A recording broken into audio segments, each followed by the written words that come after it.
CREST data was again, a well-designed trial in a high-risk group of patients, just over 700 folks on trial. It looked at the design of the combination of sasanlimab, which is an immunotherapeutic, and in combination with BCG induction plus maintenance therapy, compared to two other arms. One was sasanlimab plus induction alone, and the third arm being BCG induction plus maintenance alone. For purposes of the data that was presented to AUA, it was really arm A and arm C which were compared. So that being the sasanlimab plus BCG induction plus maintenance versus now standards of care BCG induction plus maintenance. This patient population, just so everybody's familiar, is the high risk non-muscle invasive BCG naive patient who is as we know, unfortunately, even though BCG is very effective in this group of folks, that up to 40% of these patients will have disease recurrence and progression over time. So the goal here is to combine an immunotherapeutic or immuno-oncology agent like sasanlimab in combination with BCG, because we know from preclinical work that PD-L1 is upregulated in patients following BCG administration. What they looked at here was the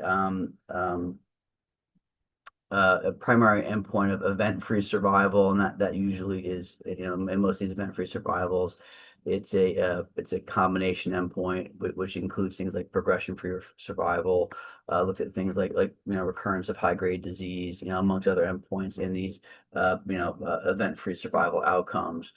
And what we've seen here is that they met their primary endpoint with a significant improvement in event-free survival in the combination of sasanlimab plus BCG induction and maintenance compared to standards of care BCG induction plus maintenance therapy in patients with high-risk non-muscle invasive bladder cancer. Now, I think it's important to note that the majority of these patients were either T1 or CIS patients. They had more than 50% of patients on this trial were T1 disease. I think they had about 1 in 4 patients on trial were carcinoma in situ. And so really kind of selected the highest risk population of folks, 1. 2, in particular, when we look at the outcomes, this is the first time we're seeing again a potential paradigm shift in the management of patients with high-risk non-muscle invasive disease when we assess improvements in EFS with combination IO and BCG induction plus maintenance compared to current standards of care BCG induction plus maintenance.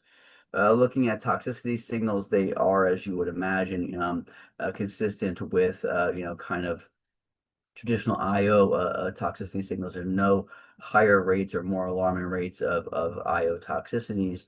And it should be mentioned that the maintenance period for BCG on this trial was actually 24 months in total as it was designed, which again, I think is consistent with US use patterns that about 9% of patients actually make a total of 3 years. So most of us are giving up to 2 years for this group of folks at this point in time.